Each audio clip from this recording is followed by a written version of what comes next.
Hey, everybody. Thanks for following us here at Echo Base. We are excited for another exciting week worth of news and speculation. And well, let's just get right to it, I suppose. First off, let's introduce our cast of characters here. Tonight with us, we have Tim. Tim, how are you? Go Team Bald Guy. There you go. Team Bald Guy is doing his thing. These other two slackers haven't shaved, so they're not part of Team Bald Guy yet. But we have Tom. Tom, how are you doing this evening? Go Team Head full of hair. Not so old yet that we've lost it all. Wow. I know, I went there, didn't I? Easy there. That other voice you hear is Eric, and I'm assuming, Eric, you're doing okay to be with us tonight. I'm not dead yet, despite the universe's attempts to the contrary. So that's a real success in 2020. I know, it really is. It is. Yeah. Yeah. This is not the year that you want to be messing with any kind of fate-related stuff. That is very true. And by the way, hello to everybody. Hello to everybody in the chat room as well. For those listening in later on audio, don't forget YouTube. We have a YouTube channel, and so you can follow us there and catch the live streams there as well. So, yeah, live streams are always fun because you get to be interactive with us. Exactly. Sometimes. And who wouldn't want that? And for those on the live stream or watching this video after the fact, you can check out Eric's Random Cheddar shirt. Oh, look at that. Show it to the fans. There you go. Yeah. Yeah. Talk about sexy. I come prepared, man. I tell you.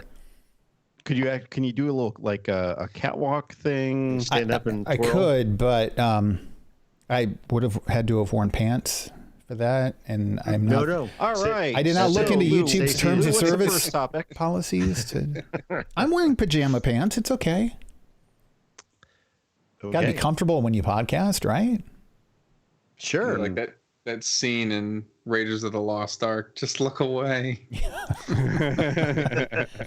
The power to wipe out a whole group of Nazis all at once. Just by standing up. That is right. If only I were around in World War II, let me tell you. Joe in the chat just said, move along.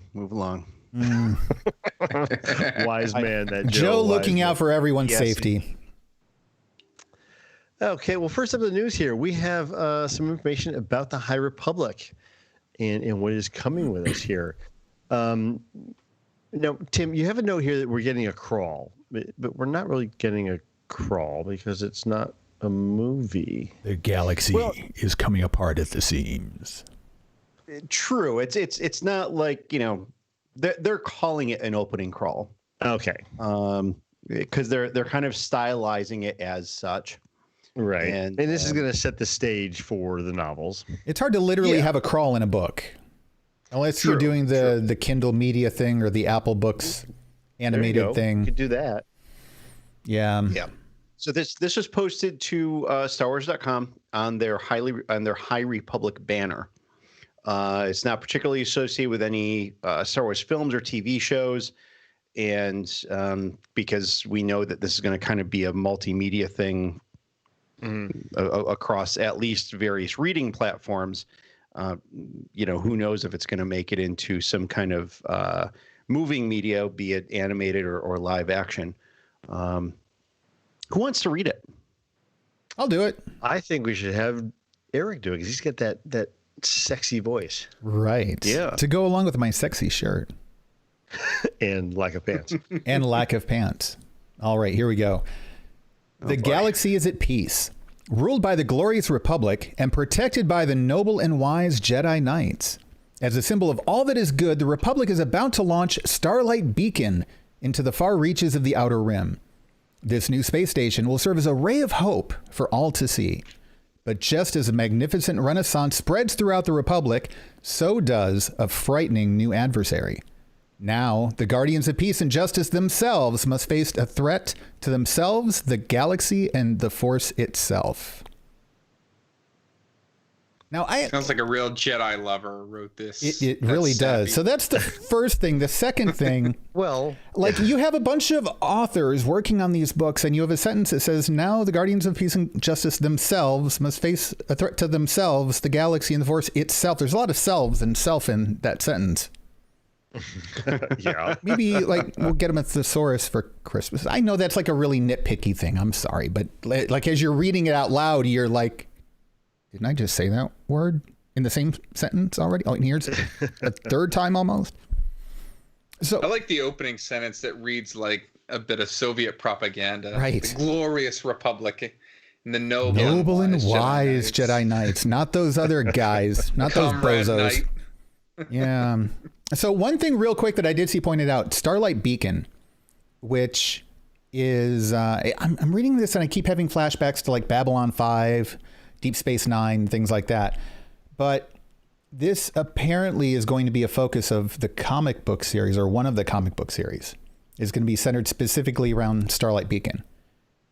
So we don't know if maybe this is the crawl for specifically the comic, and it could be that the different books have different crawls that are similar but tailored to that particular story. If you've ever played Star Wars: The Old Republic, the MMO game online, as you go through the different chapters in the game, you have a crawl that's always 3 paragraphs, and the first paragraph is for whatever like overall chapter you're on, and then the second paragraph is always the section of that chapter, and then the third one is always that specific portion of the main quest.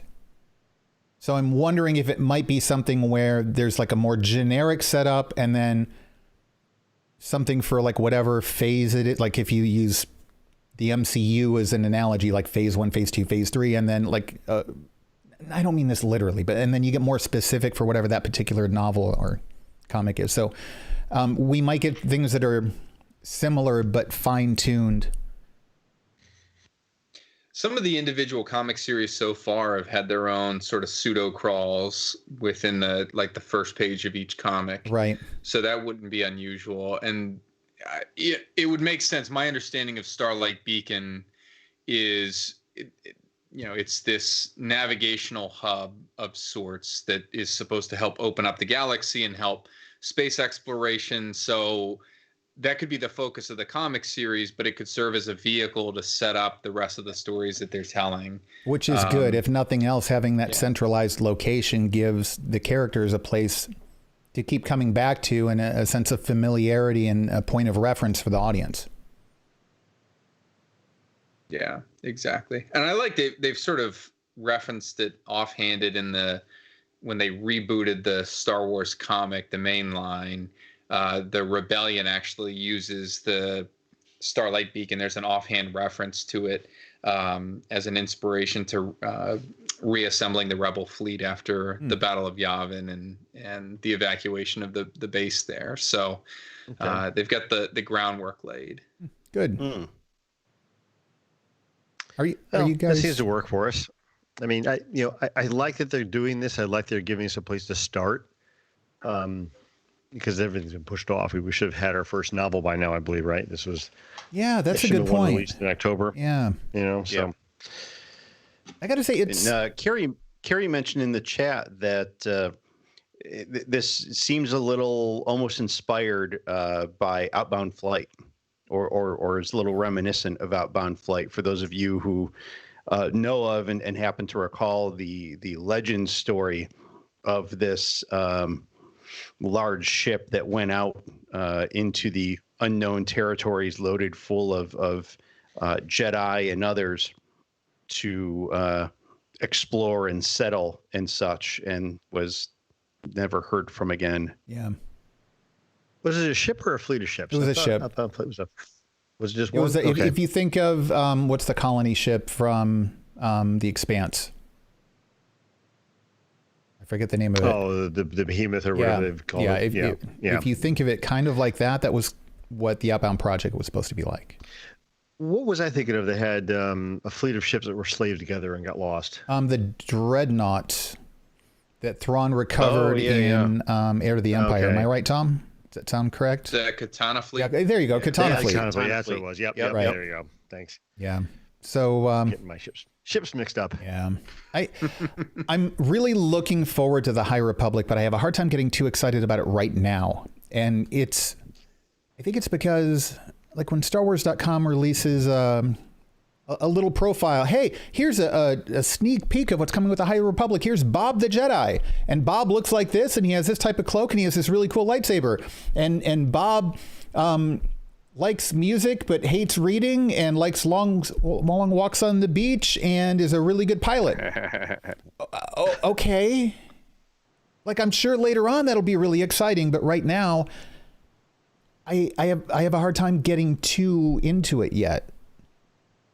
I think the challenge of this entire endeavor, and I'm glad, quite frankly, it got pushed off, because I know we've had sort of a gulf of content this year, but in terms of comics and books and games, there's been sort of a steady flow, and heaping this entire project and all of its releases on top of everything that's come out between the new Alphabet Squadron book, the new Thrawn book, the sort of constant drip of comics that we have. I'm glad for the respite, and glad that Mandalorian will be wrapped up. I think the challenge is going to be, even though they've poured a lot of effort and money into developing the galaxy outside of the films and TV, it's still a niche, and it's still something. I mean, the average Star Wars novel, like these mainstream novels that are coming out every few months, it's still only a sliver of the fandom that's read any or of all of these. And so it'll be interesting to see if they can get traction beyond that core audience, and get sort of the larger fandom invested in this storyline. This will be an interesting experiment in that regard, because it kind of feels like they haven't really done anything like this since the new Jedi Order, right? Like having something that's quite this expansive with the books, and structured entirely differently, which is good. But it's been a while since we've had a launch of a whole new era in the books that it's really trying to pull fans in and lock down in kind of a sub fandom, I guess. The last thing I can think of would be the Old Republic comics from way back when in Dark Horse, which then also kind of tied in with the video games I don't think it was intentionally all tied in, but it ended up tying in with things like the Old Republic, KOTOR, things like that, Revan, whatever. But I think you've got to have those were the popularity of those comics, because I bought those, but I was buying those because I was interested in the anchor product, for lack of a better term. And I, we don't know what's on the horizon. There could be a project that's going to drop a video game or show or something like that nobody has any idea about right now. Right. But if you don't have that anchor mass media project or product that's going to draw people into that galaxy, I think it's a tougher sell, particularly because, money is tight for a lot of people, and comic books aren't cheap. It's, $5 an issue. A novel, buying a novel every month or two is not necessarily cheap. And I get it that we're not going to the movies and stuff like that right now, but to keep up with all of that extraneous material, requires quite a bit of money, and that's as is, without this new sort of sub universe built in. And you mentioned comics too. $5 an issue, that's every month. A novel, you're going to get one of those every 3 months, and like $10. And a lot more content in a novel than what you get in a comic book. That's the other thing. To get that same amount of content, you're looking at like a 12-issue arc. It's pricey. It gets up there. Yeah. I mean, a good example, the Rise of Kylo Ren miniseries, right? You got to see some interesting stuff. It was a good story, and some cool tidbits about the formation of, Kylo's, leading of that order and their origins and whatnot. But it didn't cover a massive amount of ground, and it's 5 issues at retail without any discount. You're talking $25, which is more than one of these novels cost. Right. That's a steep price point. And even the subscription service, Marvel Unlimited, is still like $10 a month, which you can get Disney Plus for cheaper than that. Yeah. So I hope it succeeds. I'm, in large part because they have gone outside the box finally and gotten out of the sort of 40 to 50 year universe that they've been stuck in for the last 40 years in terms of canon stories. But I don't want it to commercially fail and that cause a blowback to get them right back to square one and feeling like they can only tell commercially successful or viable stories in the same familiar ground. Speaking of commercially viable stories, I want to come back to that in just a second, but I'm sorry. Go ahead, Lou. Sure. I was just wondering if this is an attempt for them to, appease fans, fans that are more than the casual fan would be, right? So obviously the movie products and so forth and The Mandalorian are more of a casual thing. You don't have to be as immersed into it as say we are, or some of our listeners are. Is this something they're trying to do that's aside from the movies, trying to bring fans back in a safe place that they can do this without having to have any interaction with the stories you already know? Yeah, I bet it is, because if you look at it from a business perspective, it's very low risk to put out a series of novels. You're not talking hundreds of millions of dollars in production, and marketing and advertising. I mean, if you write, and I don't want to diminish the importance of novels or anything. I love them, but if one bombs, it bombs. Yeah.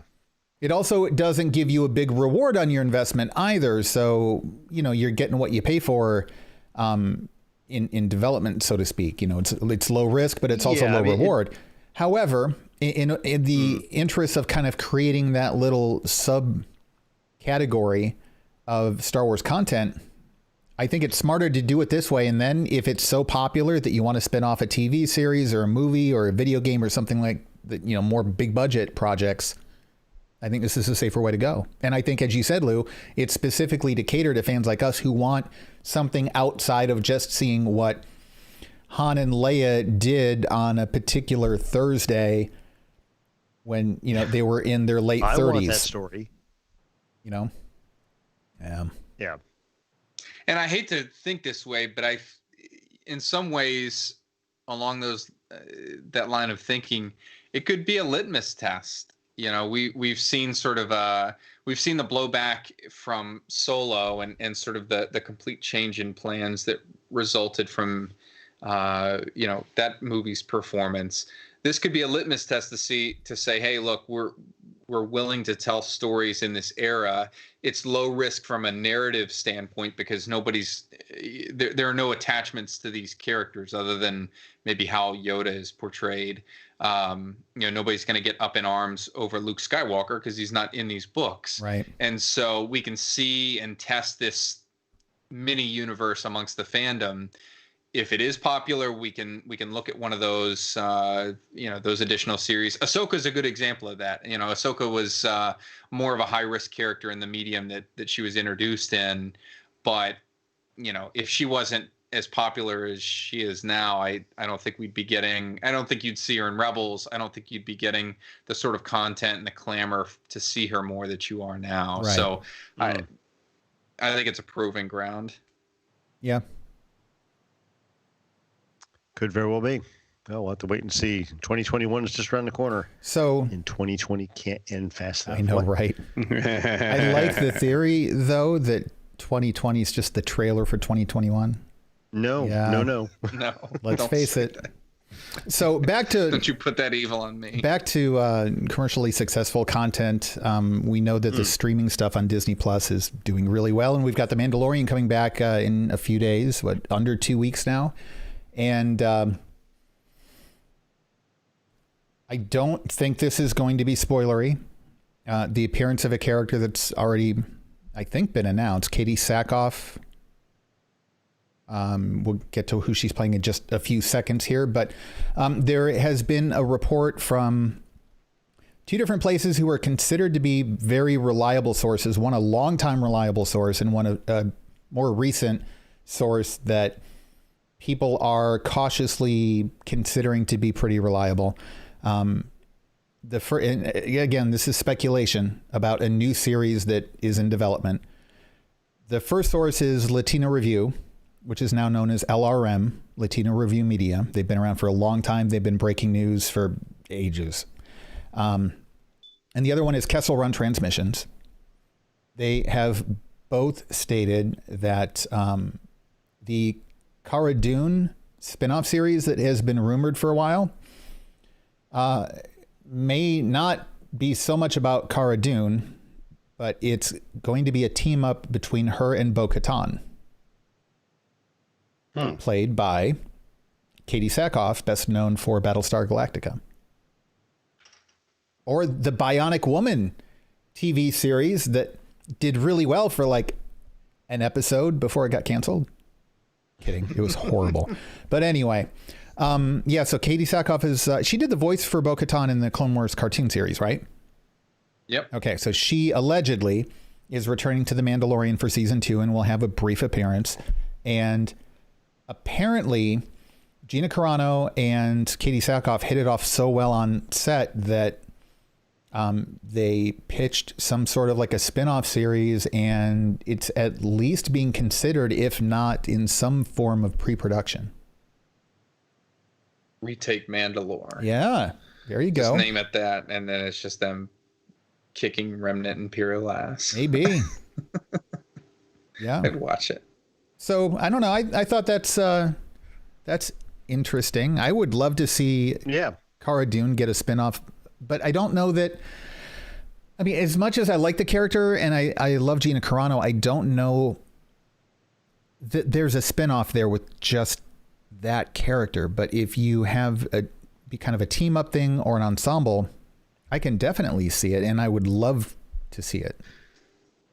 Yeah, I mean, I would too, but at the same time, I think, leave her in The Mandalorian, expand that, give us more episodes, and have her become a bigger character in that show.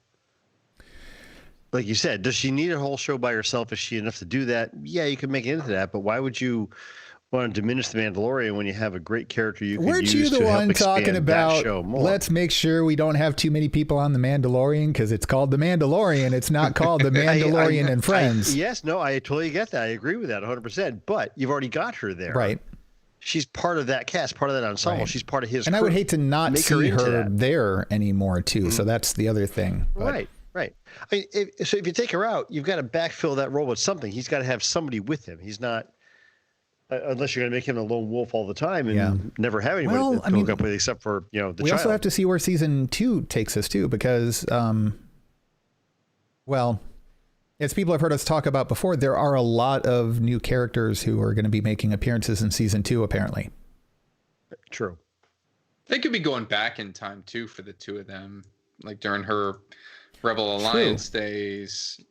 You could, I would be disappointed if they just operate in the same exact time frame if that show goes forward. I don't know. To see I would prefer. I understand what you're saying. My preference is typically the opposite. I don't like going back and getting prequel things that much. Like even a Cassian Andor series, I'm looking forward to because I'm confident it will be good, not because it's what I wanted. I don't want to go back and see what happened with the character 10 years ago that got him to where he is today. Like we know, well, today he's dead. Spoiler alert for Rogue One. I don't care. If you drop him into the story and we see where he's at right now, we kind of get his background a little bit. I don't need to go in and fill in the details and make it like a play-by-play. I'm sure it's going to be great, but it's not my thing. So with this, what you said makes sense because then it's not doubling up on the time period content. And I think that most people probably agree with you. I just would rather go forward and see where things take us rather than to look back and see how we got to where we are. Yeah, I would totally go for it because the thing about Bo-Katan's character is she is fully invested in Mandalore. Right. I mean, she leads the charge in the Siege of Mandalore. I could see a situation where we get sort of a setup for that spinoff in this show. The retaking Mandalore or whatever that looks like, reestablishing the Mandalorian people or creed is not something that Din Djarin can really focus on because he's got bigger fish to fry. So she spins off and maybe becomes a Mandalorian of her own, and in the guise of helping Bo-Katan, and you have a whole series about them off on adventures, something like that. I would look, if it's good Star Wars, I'll watch it. I don't care where you put it in the timeline. Yeah. Joe in the chat room said no characters on The Mandalorian are immune from being killed off. And honestly, that includes the Mandalorian himself. Just saying. This is true.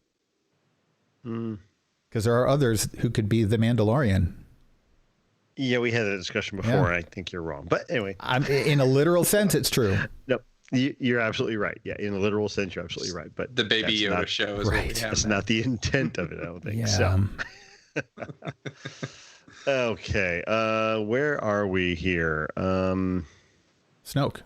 Oh, Snoke, the character that never was, that we never got much about. Tim and I had a little discussion about this over the weekend when we were having coffee in the morning.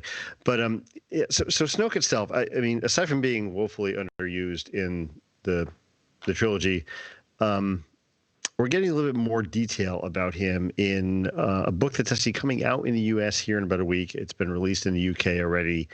And this is the Star Wars book, Expand Your Knowledge of a Galaxy Far, Far Away.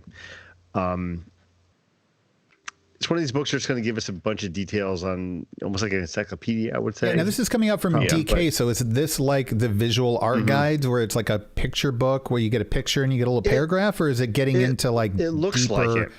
I think Pablo wrote this. Oh, so well, yeah, but he did those mistaken. too. Oh, everything? Like I want to go back to you remember the complete guide to the expanded universe? Mm-hmm. That was great because like you got a little segment on each thing. It wasn't just the paragraphs. I love the art of books, don't get me wrong, because you do get more content that way, but tons of more than content. just a little paragraph.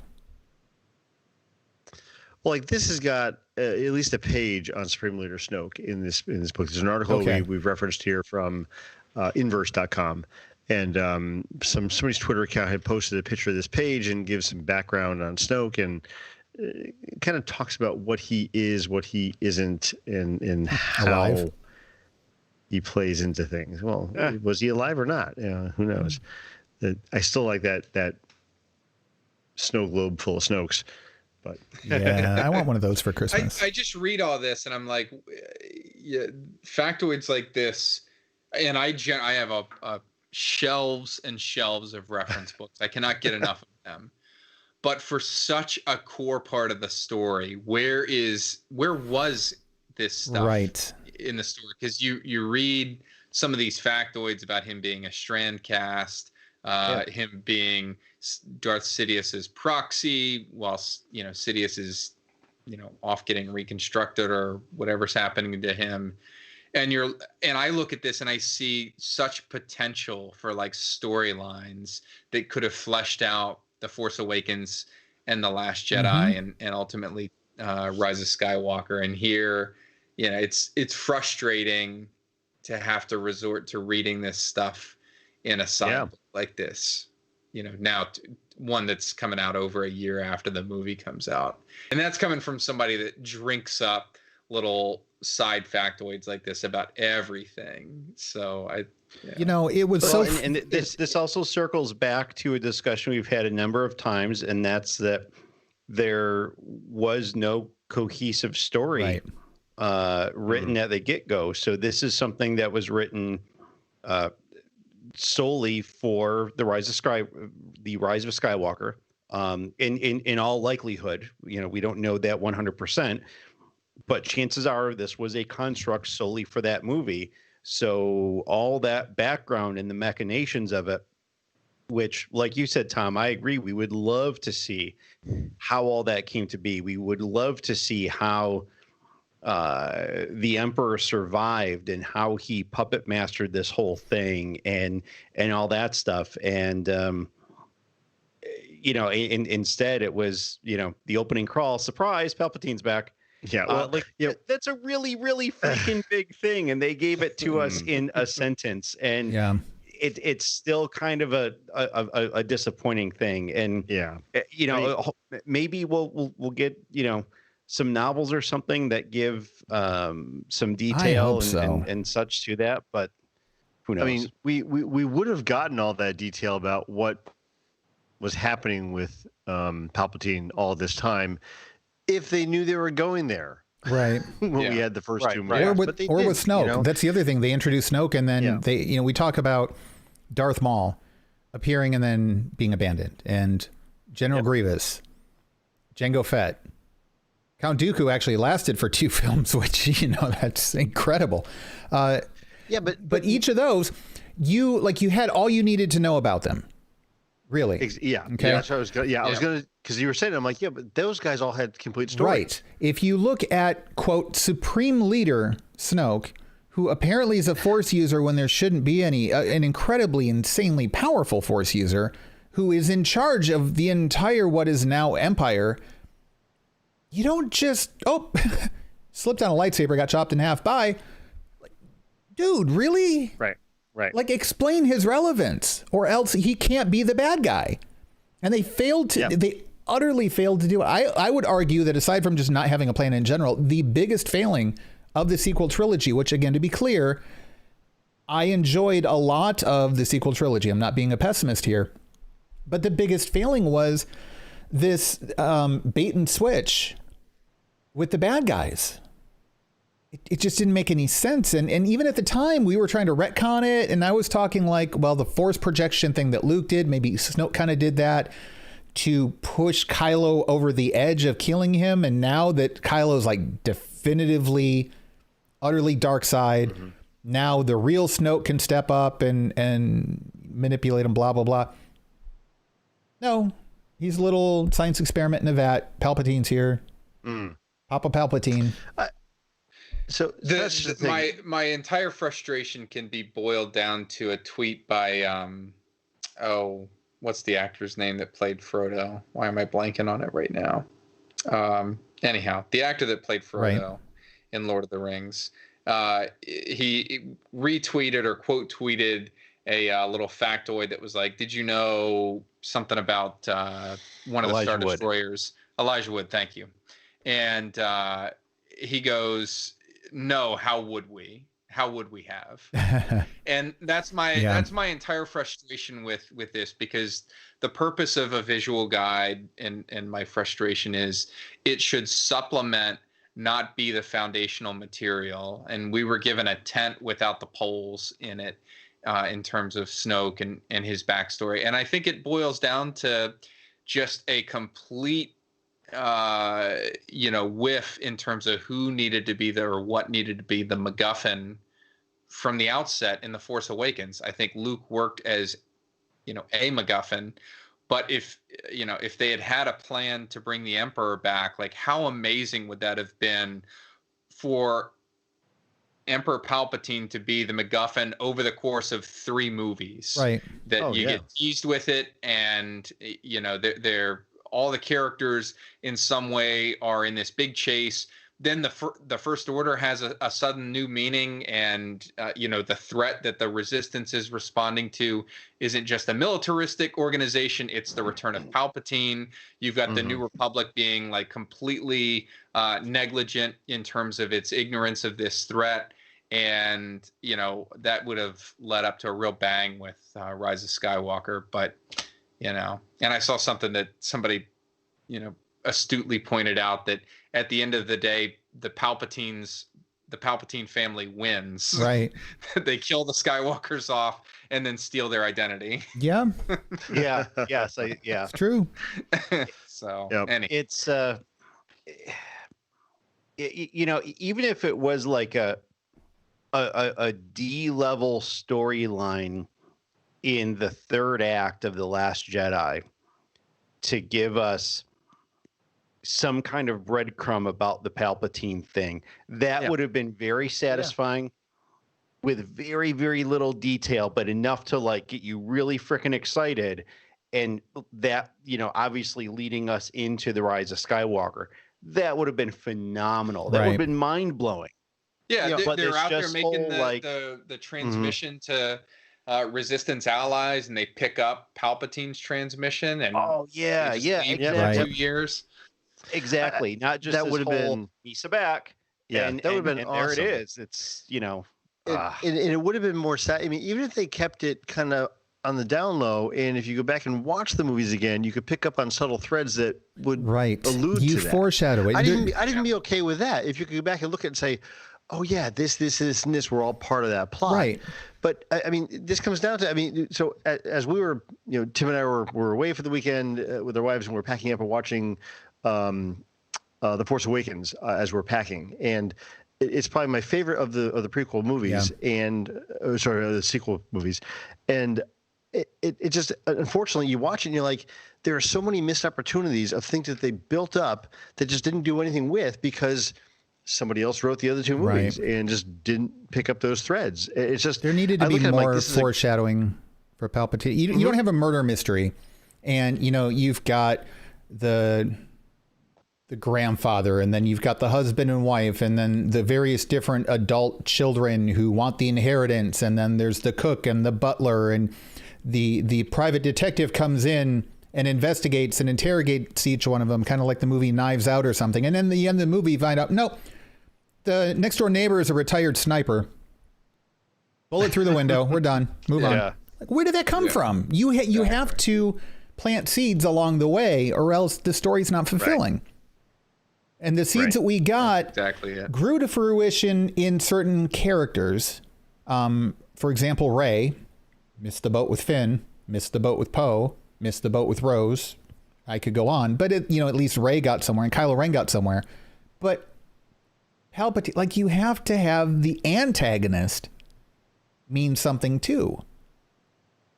Yeah, I don't know. We should probably get off the soapbox though. But it's good that we got some kind of information about Snoke finally. That's official. Yeah, definitely. See, Lego Holiday Special coming out. Did you guys see the movie poster? I did not look yet. Yes. The poster is very cool. So it's in Star Wars fashion, it's a Lego hand. just a hand with a bow on it. And of course it says, to Luke from Father. It's like, this is going to be so good. But it does look really good. We get some casting announcements. Listen, if there's no Wookiee VR porn, then it's just not going to be the same.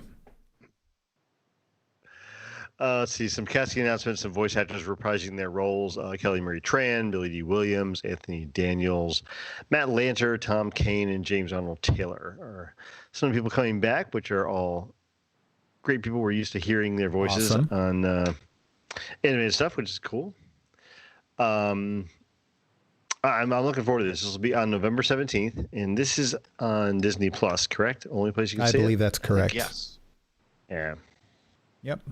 So, yeah, I think it'll be fun. Mm-hmm. It will be. Yeah. Lego does good stuff. We have 2 short stories going along with Squadrons. I know nothing about these. Whose story was this? That was mine. Tim? Eric? I know nothing about them. Okay. So we have 2 stories. This actually came courtesy of theforce.net, and I believe these are from StarWars.com. I don't have the authors in front of me, but one is called Count to 3, which is a short story focusing on Vanguard Squadron, which is who you play as in the video game if you're playing Rebels. And the other one is called The Light You Bring, which covers Titan Squadron, which is the Imperial Squadron that you play as. I have not yet had an opportunity to read them, but my understanding is that they are free and they are available through StarWars.com. Cool. I do have it on good authority that Count to 3 actually features the Count from Sesame Street. But no. What I want to know is, what is he counting 3 of? Ooh, I guess you'll have to read to find out. See, that's how you tease something. That's how you do foreshadowing, Lou. Not, oops, he fell on his lightsaber and got cut in half. Here's Palpatine. Lucasfilm. Eric at randomchatter.com. You know how to reach me. The author is Joanna Berry, who works. She's a game writer at Motive. Cool. She wrote both short stories. Okay, awesome. If anybody's read them, let us know what you think. Join our Discord server, randomchatter.com/Discord. Go to the Echo Base channel and let us know what you thought of the short stories. We have our first glimpses of construction of the Galactic Starcruiser Hotel. Good. If they keep going this slow, by the time I can afford to go, it'll be built. Well, there's no rush to get it done because they're not going to be able to fill it anyway. Yeah, COVID. I would be the only person on the entire galactic cruise ship. Wouldn't that be awesome? That would be kind of cool. What we need to do? We need to get back in touch with people at Disney. the Disney parks people and make sure that we get on a list to go check out. Because, once they open up, like they do with the cruise lines, they're going to bring in bloggers and podcasters and stuff to check it out. We need to make sure we're on that list. We have a little crew. We'll have our crew for our exactly. We have to go as a crew so that we can do the missions and stuff that they scatter throughout the hotel. So to fully experience what it's like as a group, we need to go as a group. What I really like, if you look at this picture, is you can already see the lengths that they're going to keep the immersion up. And so what I assume is the front entrance where you'll get off a cruiser or whatever, they've got visual screening that looks like it's up, so you can't see the actual hotel from it. So they're going to keep the immersion factor way up. Because my understanding is that you can take you can go to the docking bay at Batu and take a quote unquote shuttle there. Mm-hmm. Yep. And it's not going to be like a normal bus ride. No, it should deposit you right inside the docking bay of the Starcruiser. And all the windows in Starcruiser, so you just space scenes outside, so you're fully immersed into being on a cruise ship. And then likewise, I think if you go directly to the hotel, you go to like a parking lot, docking bay, staging area sort of thing, and get on a shuttle to actually go into the hotel that way as well. So right. And that stuff all seems excellent. I mean, this seems like the best way to do this kind of thing.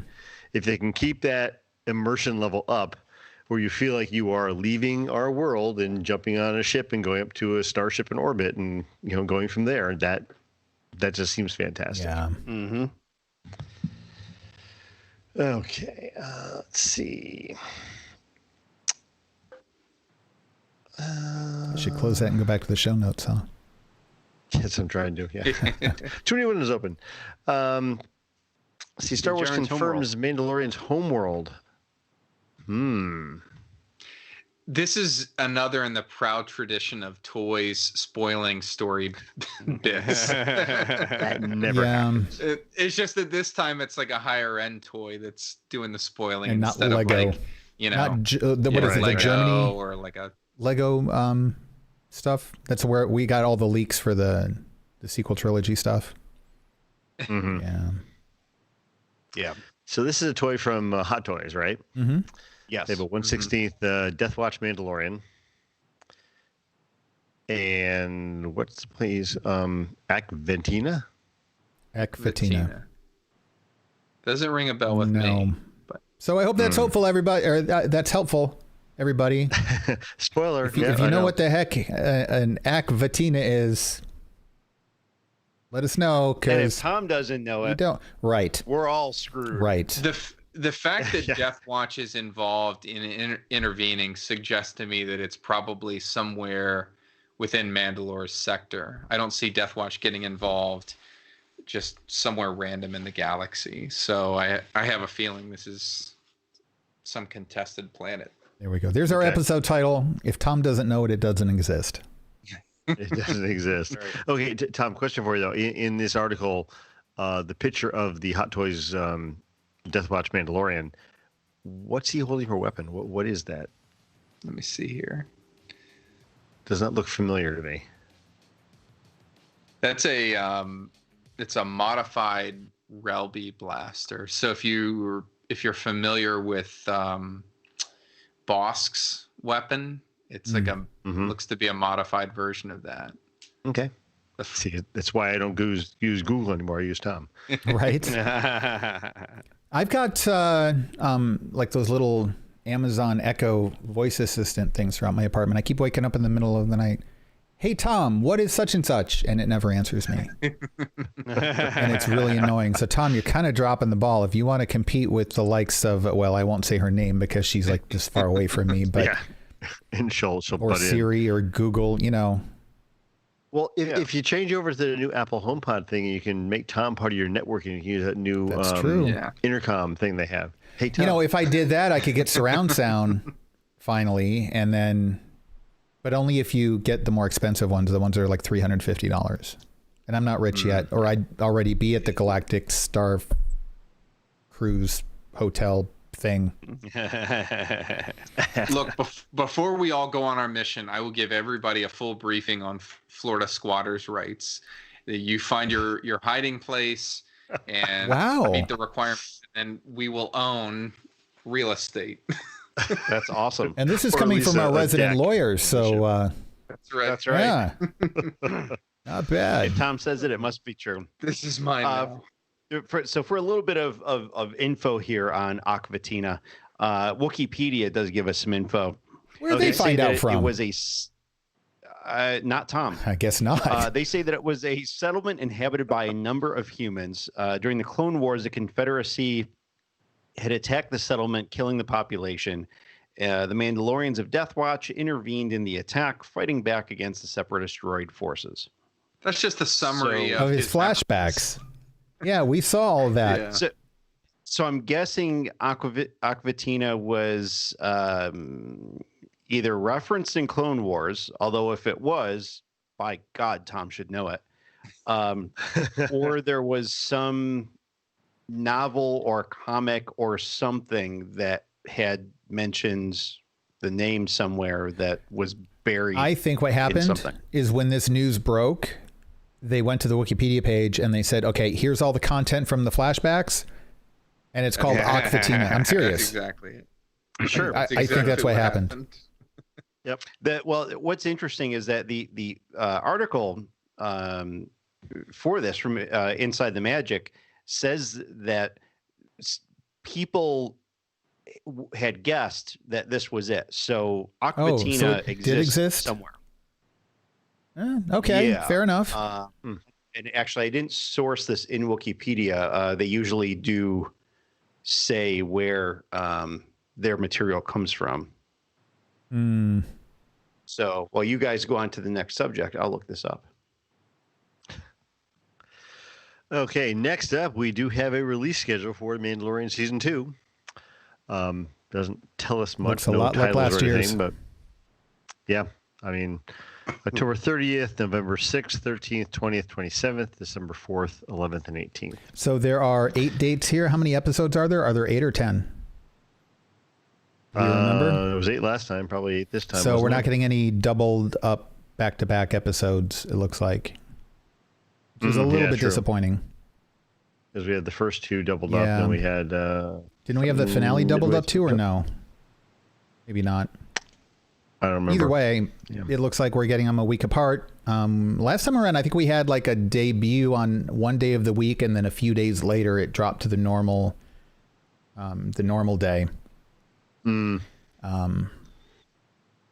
Yeah, but I don't know. It looks like we're getting one a week. A little disappointing. I wouldn't have mind leading with maybe a couple episodes just to get the ball rolling, Lucasfilm, but that's okay. I don't mind one a week because it stretches it out and makes you feel like you're getting more content. You don't mind it now until 28 minutes into the episode, Lou. You're going to be like, oh, damn it.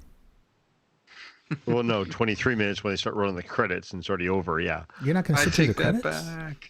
Ooh. So, no, but that's when the content's over. Yeah.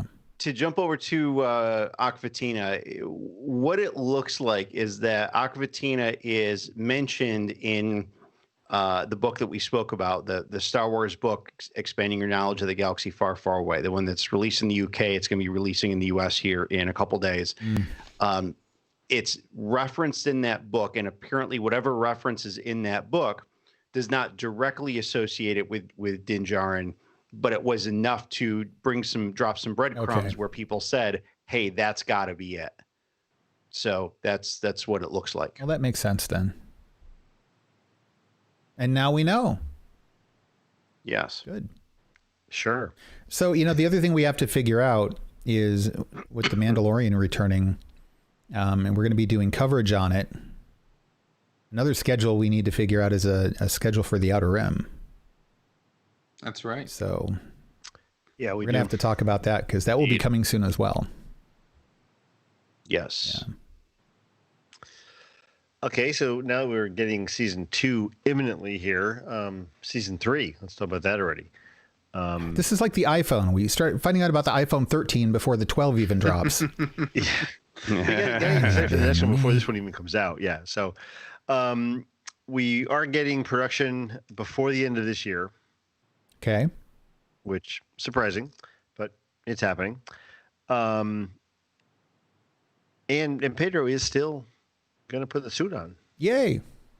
So we had that talk, 2-3 weeks ago about Trouble in Paradise and what was happening, and there was no confirmation, and there hasn't been a lot of news about that, but I guess he is confirming he is coming back. I don't know if we covered it or not, or if it was it happened on one of the weeks where we didn't do a live stream or anything, but it was pointed out that we got confirmation that a lot of that story was true. It had just happened earlier than people were aware of, and it got resolved. So, and that makes sense because, everything we're hearing, even announcements for casting, well after they've already done stuff. So, Yeah, but that's good. Listen, even looking through that in the comments we had on it, we always liked Pedro. We didn't want him to go anywhere. Oh yeah. No. Yeah. If he wanted to leave for greener pastures, more power to him. But if he didn't, we don't want him to. So we're glad he's here. So that's good news. I'm glad that we have confirmation of that. Yeah. I will look forward to continuing to not being able to see his smiling face on the screen. Okay. Are you guys fans of Adidas footwear? Not since the Run DMC song back in 1983. How about some gold C-3PO sneakers? No. I'm not a fan of gold C-3PO anything unless it's in a pile in a trash dump somewhere. Wow, Eric. That was harsh. Recycling bin. It was very harsh. Recycle. Ladies and gentlemen, please recycle your C-3POs. Don't just throw them in the trash. Recycle. Help keep our planet clean. Help make our planet clean. So anyways, Adidas has a marketing agreement with Star Wars now for Star Wars related footwear. And they started with 3PO. Well, there's 3PO, there's Vader, okay, good. There's a Luke Skywalker one, there's a Stormtrooper one. And I think, I've been seeing a bunch of stuff on, no, not yet. Yeah, there's an R2 ship. There better be. I'm going to click on the link then. Kind of. Where's R2 gets socks. He doesn't get the shoes, apparently. That's a Stormtrooper. The one they didn't show here, and I've been getting a bunch of Adidas stuff on my Instagram feed, is the Han Solo shoe, which I think is the same company, and that one's got the iconic, belt buckle that kind of laces up the front of the shoe. Yes, but these are pretty cool. I mean, Adidas does a line of these shoes with a lot of other properties, but yeah, these are pretty cool stuff. Some of them come with accoutrements. Stormtrooper and Vader both come with, I don't know if those are clips for the laces or what, but no, I think helmets and then a Death Star and Darth Vader's head. You can see some of them, they're like things that the laces go through. There's a hairy Chewbacca shoe. What? It literally has fur on it. No, I have those slippers. I can see where you thought the Stormtrooper one was the R2-D2 because that block on the side with the blue things up and down looks a lot more like R2-D2 than it does the Stormtrooper. But it does, yeah. Well, they have those blue lines on the bottom of their chins. Are they blue? Yeah. Okay. The belt buckle on the Han Solo shoes is cool. I'm not seeing a Han Solo. There's probably a gallery I need to click through to. If you go to the actual Adidas page. Yeah, I'll do that later. We're busy. We're recording. I'll shop for things I'm not going to buy later. Yeah, the Han Solo ones are pretty cool.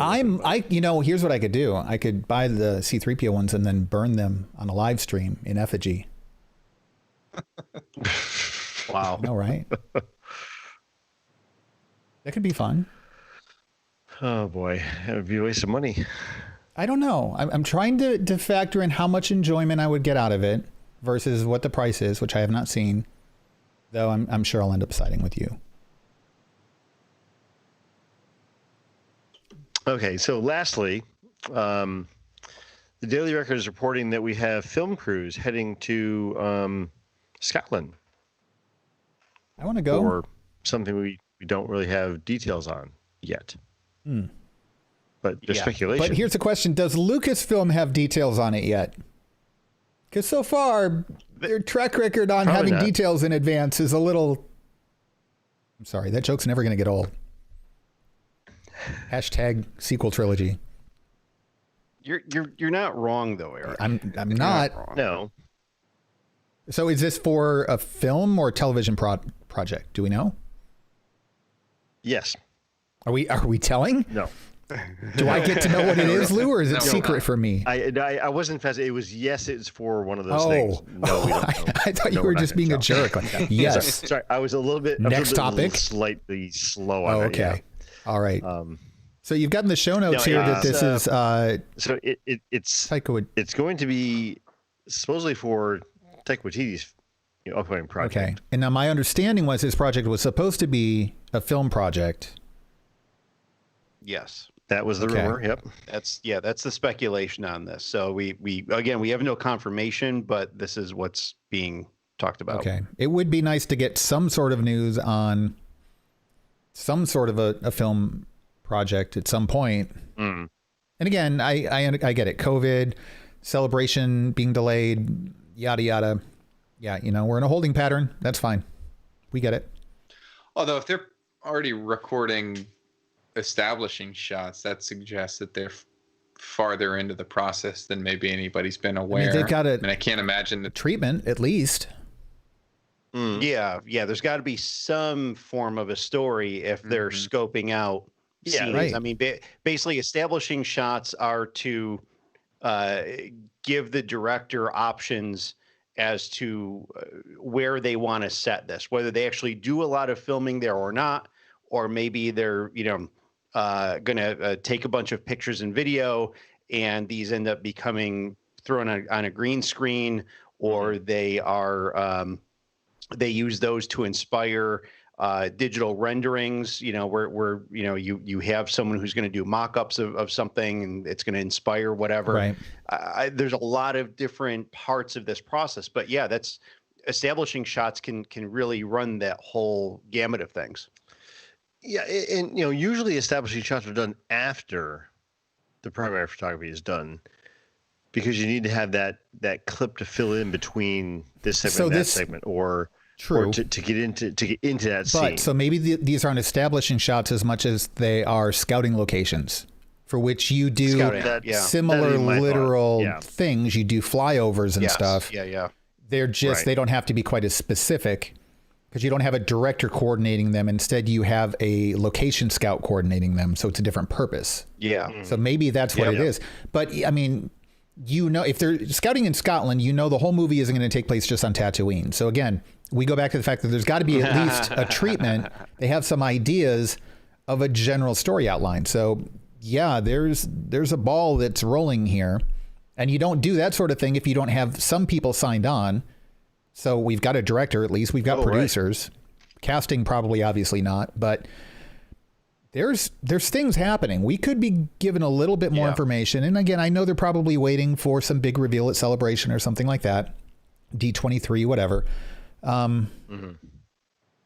So yeah, we have to be patient. Being patient is frustrating right now because everything in life we have to be patient with. It's a rough year. What can you say? It's just, I'm reading through this, and there's not a lot of detail at all here. And it says, a crew will be flying to Scotland to capture shots of snow-capped mountains and scenic views. Maybe they're going on vacation. I don't know. It says work will begin in December, expected to last 3 days. Plot details are being kept under wraps. Film is still a few years away thanks to COVID crisis. Filming will take place in the Highlands and will focus on the hills and surrounding areas. It will likely be a small crew and an assistant director heading to Scotland to film over 3 days. I don't know where they're getting this from. Maybe somebody's travel itinerary, but this is so ambiguous. I think it's just, it's cool it's happening. It's cool that it's Star Wars related, but we have no idea what. So I guess the takeaway from this is that we can be hopeful, because just because we don't have any information that things are happening doesn't mean things aren't happening. Exactly. And so that's good. That's a good way to put it. Stay optimistic.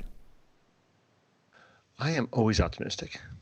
Except as Fetmatic is saying in the chat here, patience is a must. Mm-hmm. Yes.